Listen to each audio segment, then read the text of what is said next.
All we're attempting to do here is just to highlight a couple of points for all of us and ensure that we just recognize that this is an important instruction, and we should probably spend some time to give some feedback to Treasury. Let's move on to, thanks everybody. I don't mean to rush past that one. It is an important one, and I don't think that it is giving us any better instruction compared to the existing instruction that we do have. Treatment of disclosure of declarations. This is the one around SBD 4, 8, and 9. In an attempt to assist accounting officers to take reasonable steps to prevent abuse of the system, Treasury developed and issued SBDs 4, 8, and 9 to address the interest bidders, the disclosure of interest, bidders past supply chain management practice, and independent bid determination. This is the independent bid determination is another word for collusion. These documents were originally just applicable to national provincial departments and now applicable to everybody. And what Treasury has done is consolidated this into a single disclosure and declaration document. And is hereby extending the applicability of the revised structure to all the institution to which the instruction applies. Let's have a look at that that now. And let me open that quickly, and we can quickly go through this one. There's some important points which I will get to in the rest of the all right, let's get this a little bit bigger, and I'm going to share this one. And so what's interesting here is that it is going to be just called SBD 4. So they're not going to, so basically SBD 8 and 9 will be dropped entirely. So SBD 4, yeah, a couple of interesting points here.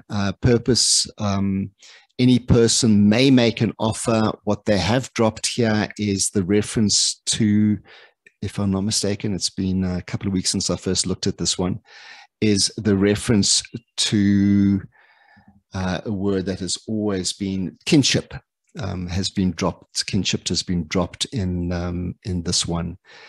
And so very interesting.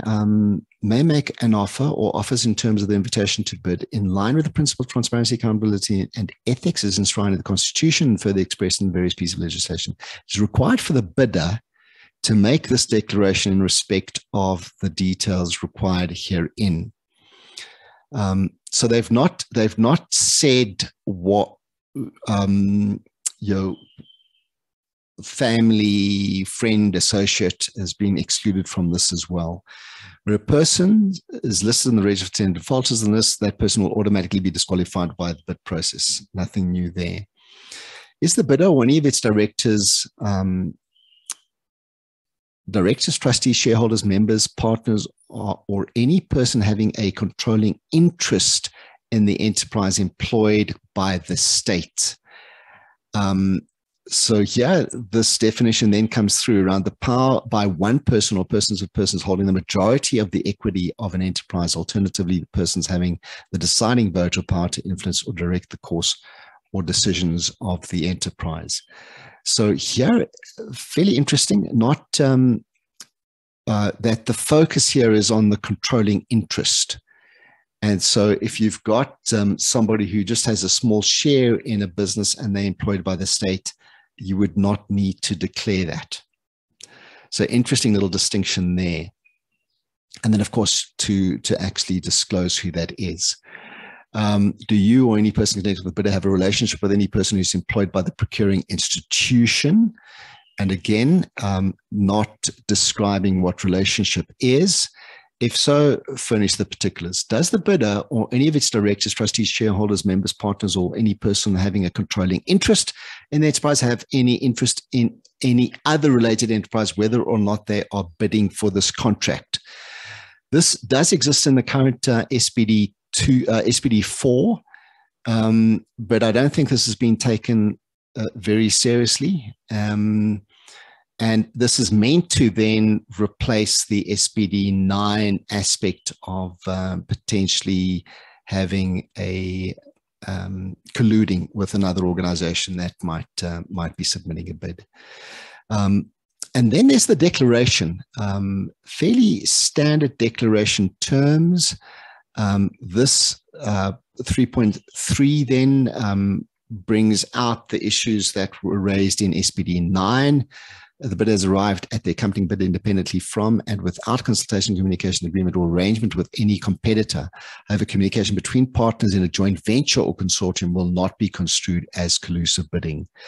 Very interesting, this particular point, and I don't know if the Competition Commission folk would want to reject this one, but there have been some instances where people have agreed to work together at a bid committee meeting and then form a joint venture, and that then has been construed as being collusive bidding because they did that. So very interesting, and I think this is probably welcome relative to those instances. In addition, there have been no consultations, communication agreements, or arrangements with any competitor regarding the quality, quantity, specification, price, including methods, factors, or formulas used to calculate prices, market allocation, the intention or decision to submit or not submit a bid, bidding with the intention to win the bid on conditions, delivery, particulars. So all related to all the issues around collusion. The terms of the accompanying bid have not been and will not be disclosed by the bidder directly or indirectly to any competitor prior to the date and time of the official bid opening or the award of the contract. So very important point here. And I don't think this is included in the SBD 9 at the moment.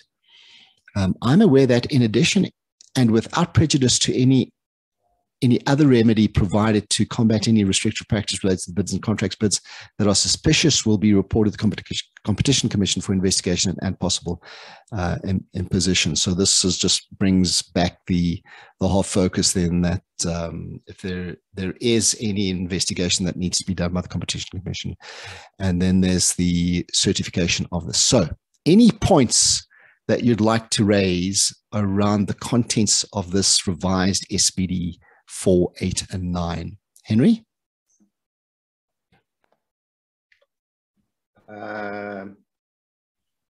Sorry. Sean, yeah, interesting that we've had this already, the SBD4 for quite a while, but you know, that section 1, or where you read about any person can submit a bid, so we've had that type of thing. But I'm just, now that you just read it again, I was just suddenly saying, so people that work for the state, if I now read this now, can also then potentially submit bids. I understood the context. PFMA, that has always been the case. I understand the context. Yeah. I'm just saying that, yeah, MFMA, it's different, right?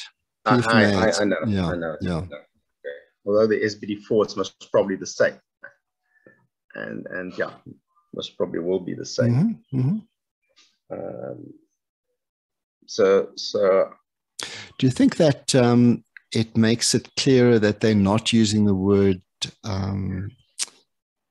kinship, which has always been a vague? Look, it's fine that I just think that this is going to create more potential. I know they're making it a bit cleaner from that perspective, but I think it's going to create more confusion on the supply, on this, not confusion and then potential for abuse going forward. I think it's actually going to, the way it's structured now. You know, you could almost, so you can now say, well, you know, you can now use those excuses. I mean, we've had lots of discussions in workshops on these things, and we, you know, so it will be easier now for a particular employee, let's say, to abuse the instruction. That's just my view. Okay. Thanks, Henry. Tandi, and then Sanele, and then Khomotso. Go for it, Tandi. You know, Sean, I really wish that National Treasury can actually spend more time investing on the CSD and do away with these SBDs, because I'm thinking at the back of my mind right now that when you look at the CSD report, there's a part that says directors, whether they're restricted or not, and then there's a yes or a no. And my understanding is that the no is that you are either in the service of the state, or you are either listed on a database of defaulters or restricted suppliers. And then if maybe that, because I remember even on CIPC, there is a part where actually the CIPC, you can't even declare your relatives. If you are a director and you have a sister, you can even declare it on CIPC. And if all of this can be beefed up there, because this is going to be a huge problem. It's solving a problem with a bigger one, because people are going to now conveniently not understand what does controlling interest mean. You'll find that Tandi's a director who owns 70% of the company. All of a sudden, she's working for the state. No, Tandi says, but as much as I'm a director, I don't work there. My sister is the one who runs the company, or whatever the case may be. Personally, I was hoping that National Treasury will do away with SBD4s, and then we invest more on a CSD, because if you look at the paperwork, you have to print out the CSD report when you do this assessment. And then you have to again attach SBD4. For what? You know, it's just all this unnecessary paperwork, and then you end up fighting with the auditors. Somebody starts saying you can't rely on CSD. Then the question is, why must bidders raise on CSD as well? So for me, I was really, really hoping that we could do away with this SBD and spend more time in doing better with the CSD, so that it becomes a very, very reliable system that we can use. Thanks, Sandy. Good point. Good points. Sanele?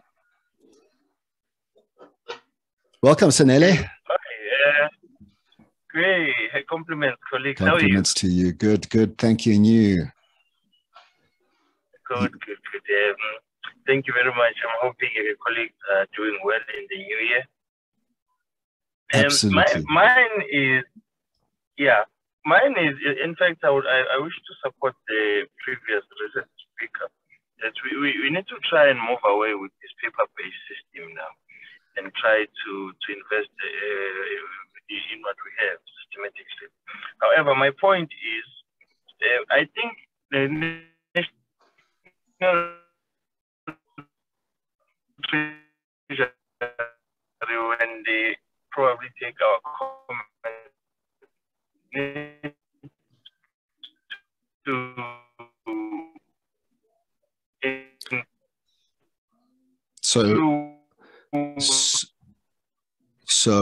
just a quick one, Sanele.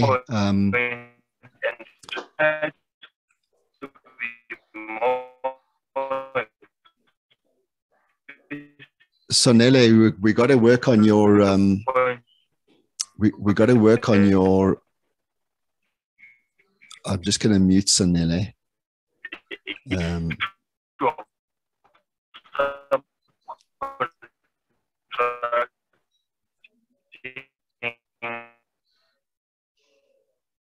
All right, we'll bring Sanele back. Khomotso, you go ahead. Hi, Khomotso, welcome. Yes, thanks, Sean. I think firstly, I appreciate the measure of the SBD 4, 8, and 9. It's a step in the right direction in reducing the administrative burden in relation to tenders. Right. The second one, issue I think raised by Sandy regarding the investment in systems, I think there's an attempt because if you look at the issue of declarations that we had previously, the declarations of whether directors are blacklisted and so forth, at least they don't have to declare that now. It's just a statement to say if you are on that register, you will not be considered. However, there's still a big concern with regards to the issue of controlling interest. Because what is controlling interest? It talks about holding the majority of equity. So if I hold 49% and I'm employed by the state, does it mean that I will still be able to bid for work? And I think I was hoping that that statement will be done away with, because it still has some discriminatory elements, because you realize that those that are employed in terms of the Public Service Act are wholeheartedly excluded from participating.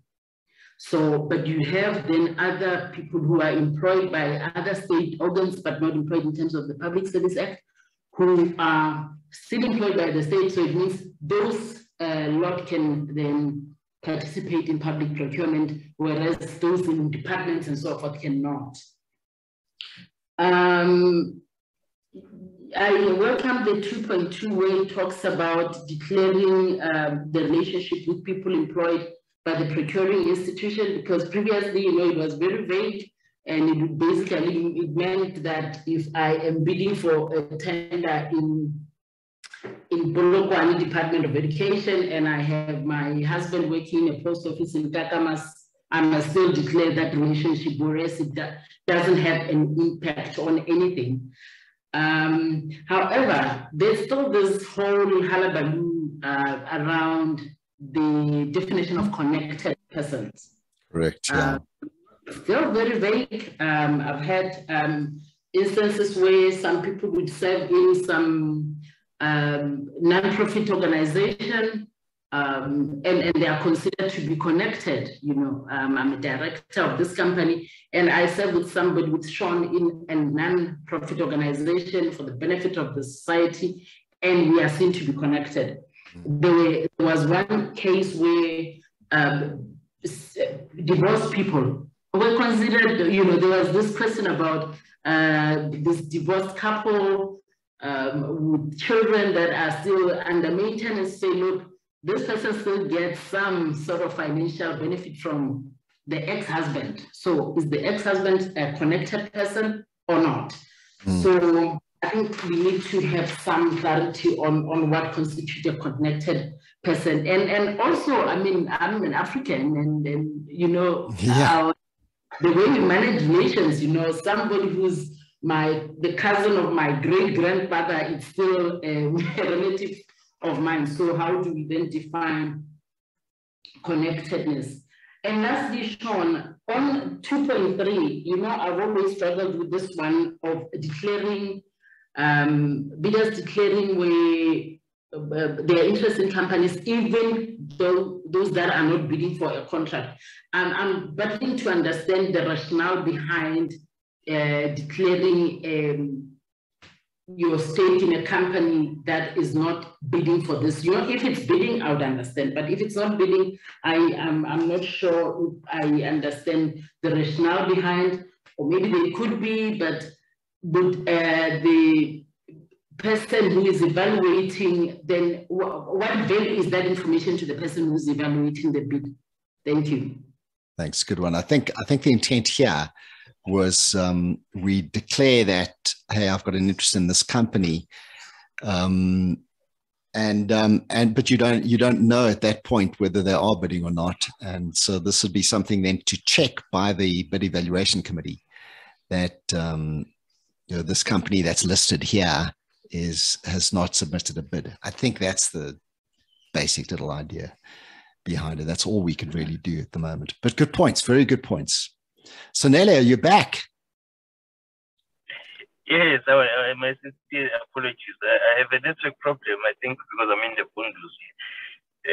But I was trying to make a point that at least if we can be very clear that the service providers who are bidding and in a bid that has subcontracting element, a service provider who intends to be subcontracted needs not to bid as the main contractor, and vis-a-vis, and the one that is the main contractor did not to request to be subcontracted under any of those empowerment levels that may be interested in that bid, because it also goes with this thing of independent bid determination. Because the moment I subcontract you, you are privy to my pricing. Yeah. And obviously, if you now go and bid independently, you will work against me.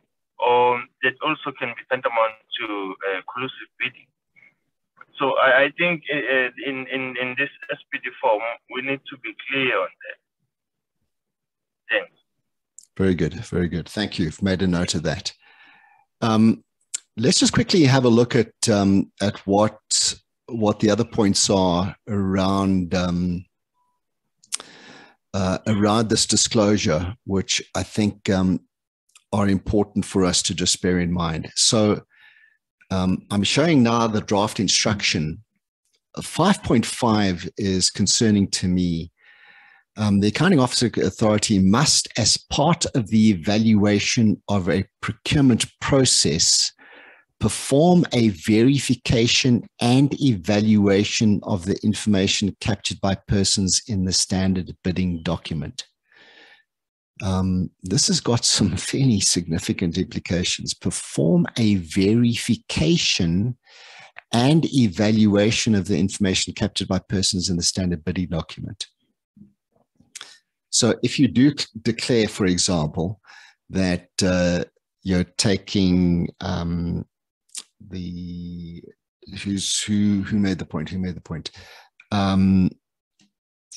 That you declare that you own this company, you have ownership in another company, you have to verify that. So you're going to have to go now and verify that they do, and evaluate, or you're then going to now go and check that they don't have any interest in other companies as well. Is that what is meant by this?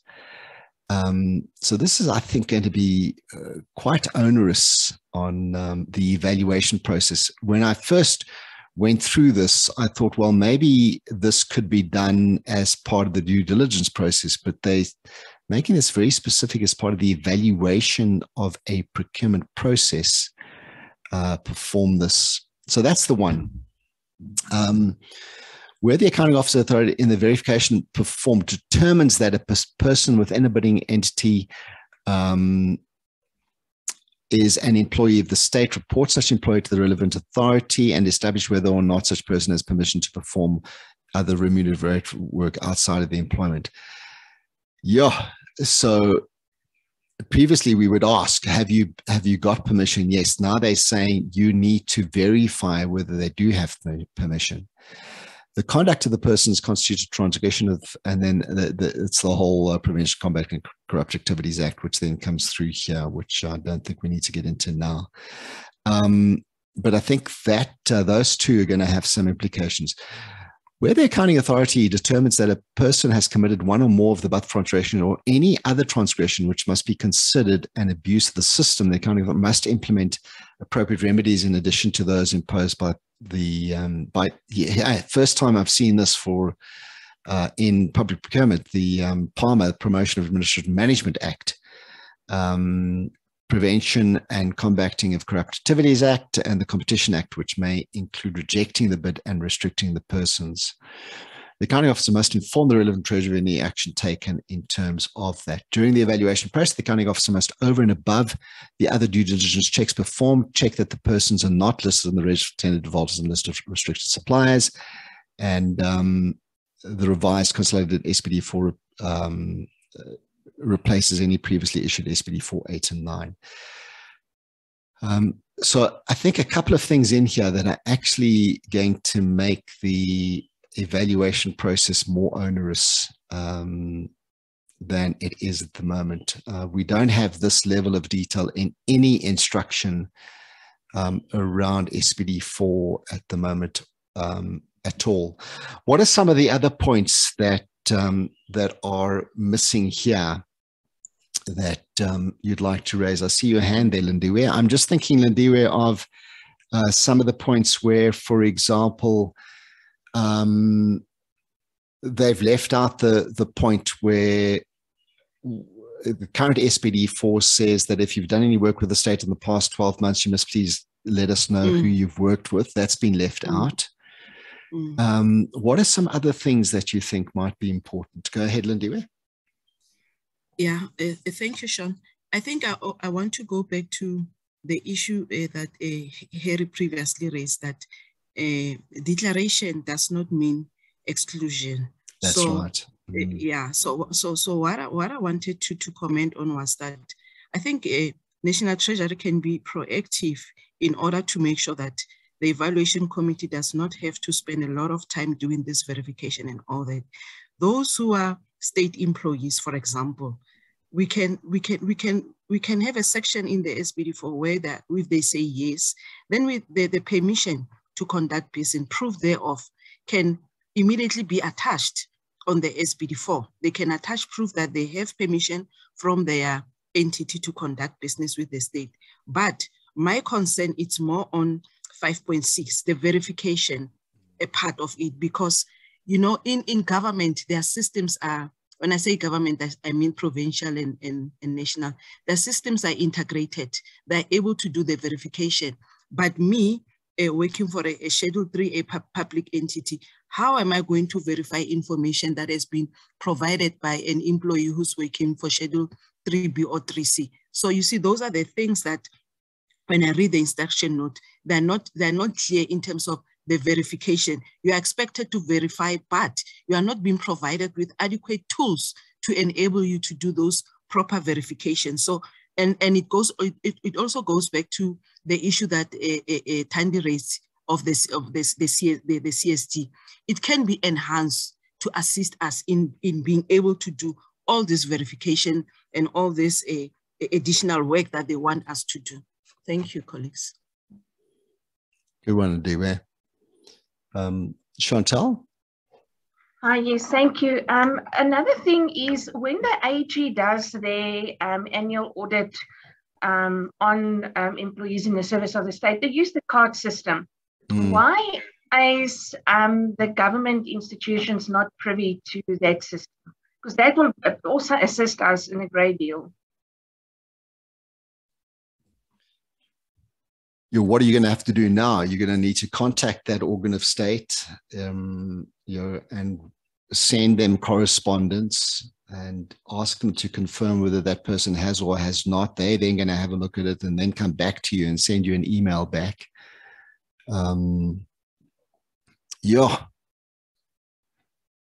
Why not just make those systems available as, Ali?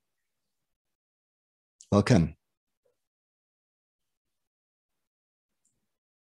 Ali Malefo, go ahead. You can unmute. And then we'll go to Sonele and then Hermie. Hi, Sean. There we are. Go ahead. Welcome. Thanks, Sean. Thank you for this pleasure. Sean, I do agree with the sentiment of going the CSD route. You know, this platform, according to me, it's a very precious platform whereby, you know, issues that are very critical to supply chain are discussed. And I've listened to many of, you know, these sessions that have taken place before, again and again, to just refresh my memory of supply chain. And honestly speaking, for us on this platform to even go through these instruction notes that come up now and again from Treasury, I think it's honestly a waste of time and a waste of your precious time, Sean, because there is a platform that is underused, CSD, which when it was introduced, I thought that it would summarize all these government institutions whereby information is captured, like CIPS, what CIPC, like what is it?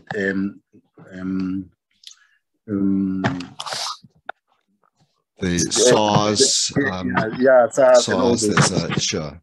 Exactly, Sean. So instead of us waiting for Treasury to release instruction notes time and again, whilst there is CSD that we can use, in fact, my mind is not clear enough for now. But honestly speaking, I agree with that. I think we got your point, Ali. Thank you. Yeah. Let me just respond to, and I've made a note here. I was on a workshop last year where we had the persons who are leading the development of the CSD and also the e-tender publication portal, actually laid out their release plans for both CSD and the portals, and we'll get them online to come through and just share a little bit with you.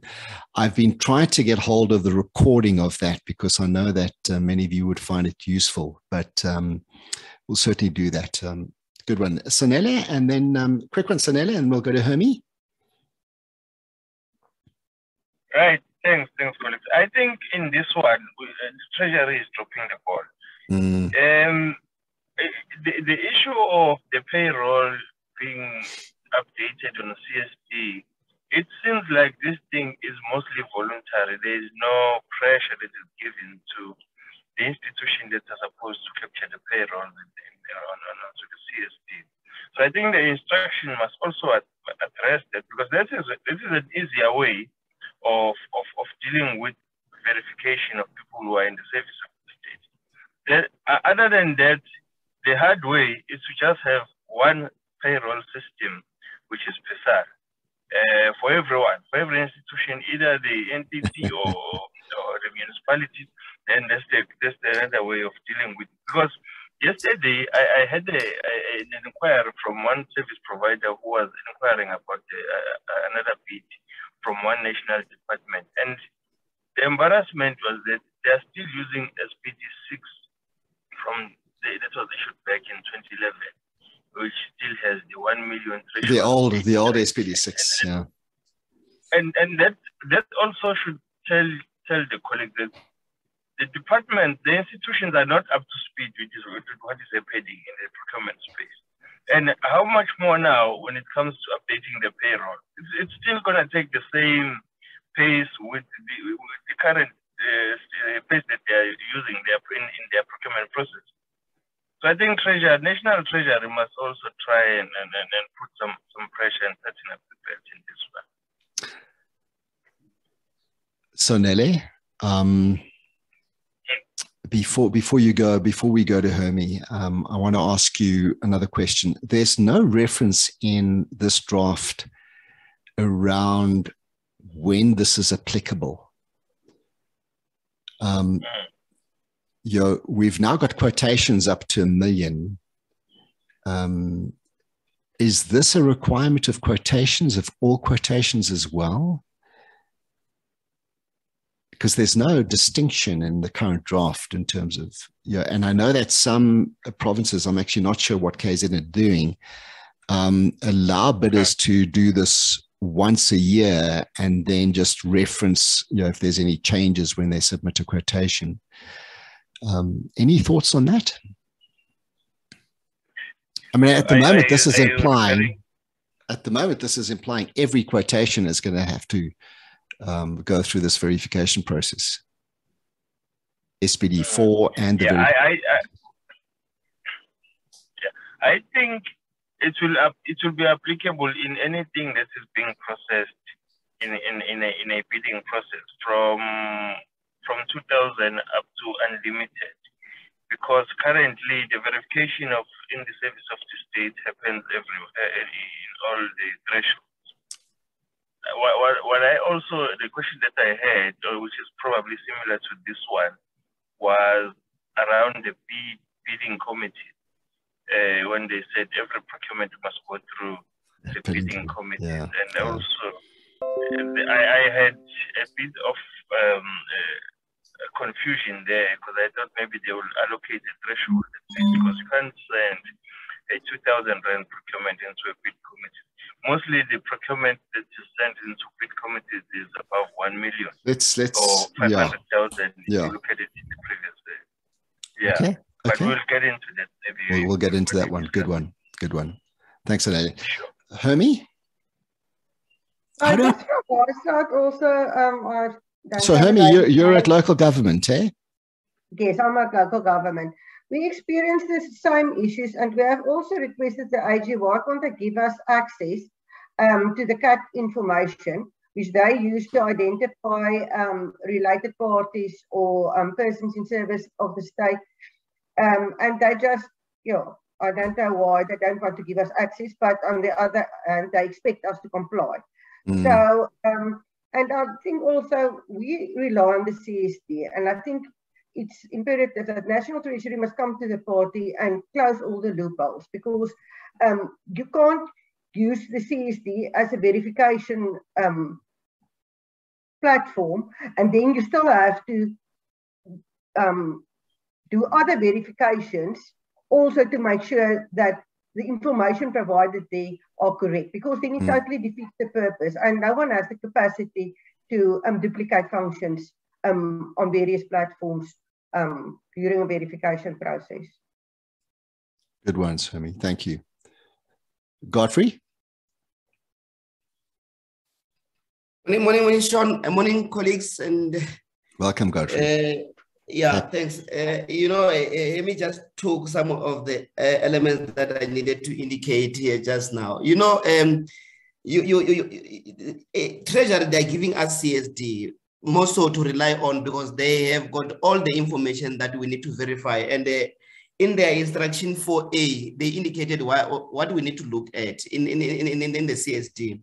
Some of those things is verification that need to be performed. And I think, Sean, I also had an opportunity to attend one of the training last year from Treasury, where they were indicating that this CSD now, they are enhancing it in such a way that they are rubbing AG in to give them the system that they use, that they can detect if an employee is in a service of state, whether they are using a different ERP solution.